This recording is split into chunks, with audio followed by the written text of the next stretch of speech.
Hey everybody, welcome back to another face reading. We've got today Brock Lesnar. If you're not familiar with who Brock Lesnar is, he's a professional wrestler, currently signed with the WWE. He's an MMA fighter, and he also was an American football player. So he's an athlete, and he's a very big man. He is a monster of a human. And so what I want to talk about are some core elemental themes that I'm seeing. I want to talk about feng shui in relation to face reading because classically, face reading and feng shui were married. When I was studying with Lillian when she was still alive, she used to tell me that this is not talked about enough in face reading, and she wanted to explore this more in her eventual books, which she did not get to write. But what she encouraged me to do, she said, when you write your own book, I really want you to talk about face reading and feng shui because I had an interest in this. So I want to talk about his features in relation to that, sort of the external world and how he would place himself in his environment to be optimal in his functioning patterns. So let's go with his spatial stuff first. If you look at this picture, you'll sort of notice that Brock Lesnar's face, the core features, and when I say core features, I mean the eyes, the nose, and the mouth, are in the center of the face, and there's quite a bit of space around those things. So the idea that you want to think about is that your face relates to your placement in the external world, in nature as well.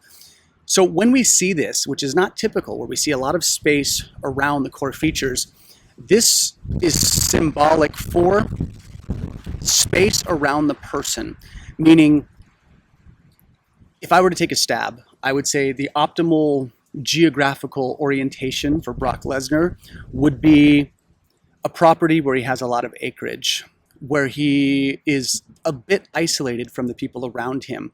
So he's also got small eyes. When we see small eyes, typically, by definition, the person runs a bit more introverted. And if they're not introverted, they also want solitude. They want to be away from people. They don't necessarily want to be around a lot of people, in short. So again, Brock Lesnar is not a client of mine. I can't ask him this, but according to theory, I would be saying this is probably your ideal rhythm. And if you're not doing that, how's that working out for you? And would you be open to exploring that rhythm to see if you are a bit more optimal by isolating a bit more?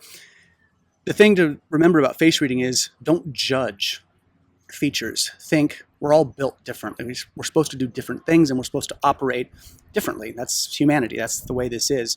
So that would be the first thing that I would be talking to him about, that spatial peripheral protection from the outside world. Now, he's also very dominant in earth. This is an earth and wood face. So strong wood features and strong earth features. All of the elements have a shape that associates with it. So when you see a shape in the countenance of the face, implied shapes, you want to pay attention to that. So the earth element relates to the square. If you look at his face, he's got a block head. It's very clearly a square. So we're going to see strong earth element themes. The piece you have to remember about the elements is that all of the elements associate to tissues in the body, not just organs, not just seasons, but tissues and aspects of the body. The earth element regulates the four limbs, which means the arms and the legs.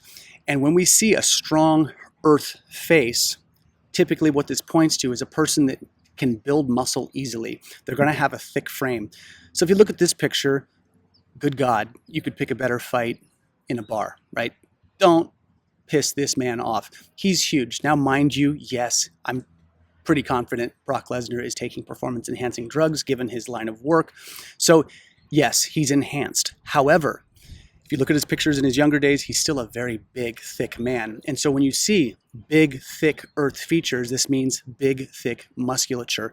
And so face reading also says you should be using that, playing to that. If you have strength in an element or a dominance in an element, you absolutely need to be using it, wielding it, and playing to it.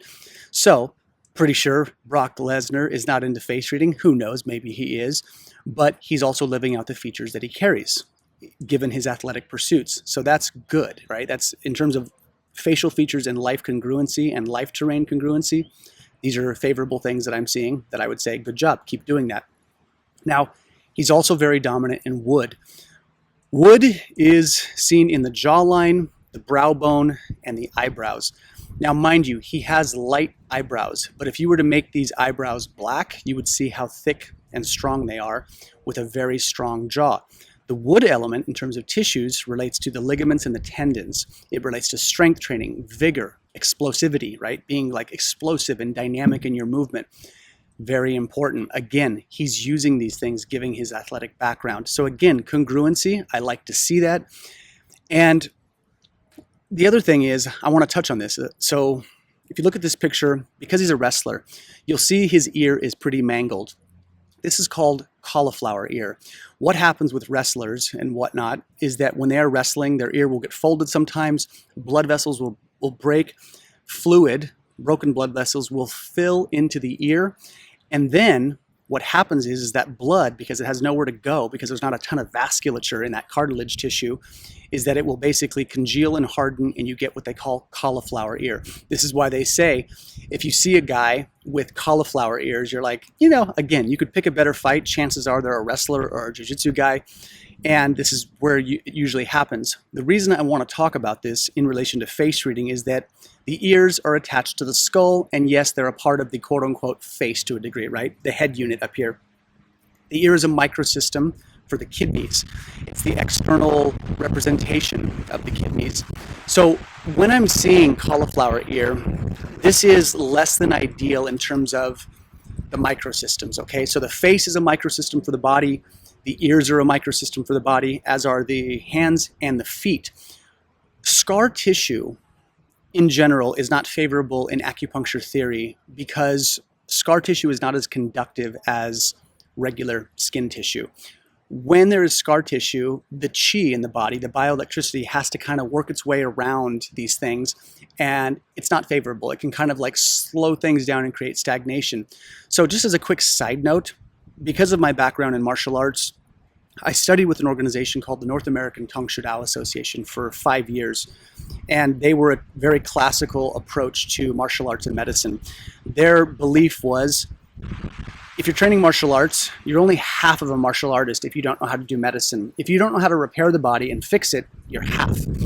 Now, if you're only doing medicine and only kind of sort of studying martial arts, you're only half a medicine practitioner. So the North American Tang Shu Dao Association's method, the way they taught, was to be complete in these arts, you need to study the healing restorative arts and the martial destructive arts. And those two things make you better at both. The reason I'm telling you this is because for anyone out there, if your ear in an accident ever gets folded and you get a big fluid-filled sac in your ear, that's blood. The thing you can do to make sure you don't get cauliflower ear is to get like a medical lancet. They have them in acupuncture schools, all across the country. You can also get them on Amazon. But what you do is, if that ever happens, you basically create a couple few pinpricks in that pocket of fluid and you drain it out. And yes, blood's going to come out. It's going to be unsightly. But what that allows your ear, what it will save you from, is getting the cauliflower ear. You got to get that blood out of there so the ear can repair. So you want to really squeeze that out. And this is how wrestlers avoid cauliflower ear. Some don't care. Some see it as kind of a badge of honor. But I would say for the everyday person, if you don't want the unsightly cauliflower ear and you also want to keep the microsystem healthy, drain that blood out. Now, what else can we look at in terms of Brock Lesnar? I would say collectively, the thing to think about would be those core themes. I could sit here and talk a lot about what he's doing and what I'm seeing in his face, but the ones about that isolation, the feng shui component, would be the things that I would be stressing and really focusing on wood and earth themes. I think that's where I would, really want to focus on Brock Lesnar and check in with him about these things and seeing what he's doing. Now, in his public persona, natural face, and inner persona, what's pretty interesting is these faces are very congruent. As what I say is, they look very related. The spacing, there's some slight variations between his public persona and inner persona, but what I would say is, a lot like David Goggins, if you've never seen that video, go up here and watch that. He's got one of the most symmetrical faces I've ever seen. But when you see this congruency across all three faces, what that sort of points to is what you see is what you get.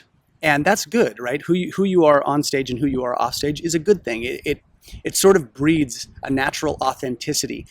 The downside to that is a lot of times when faces are congruent across the board like that, the person sometimes, what I've seen over the years is they don't have the best filter because they're just themselves in every situation.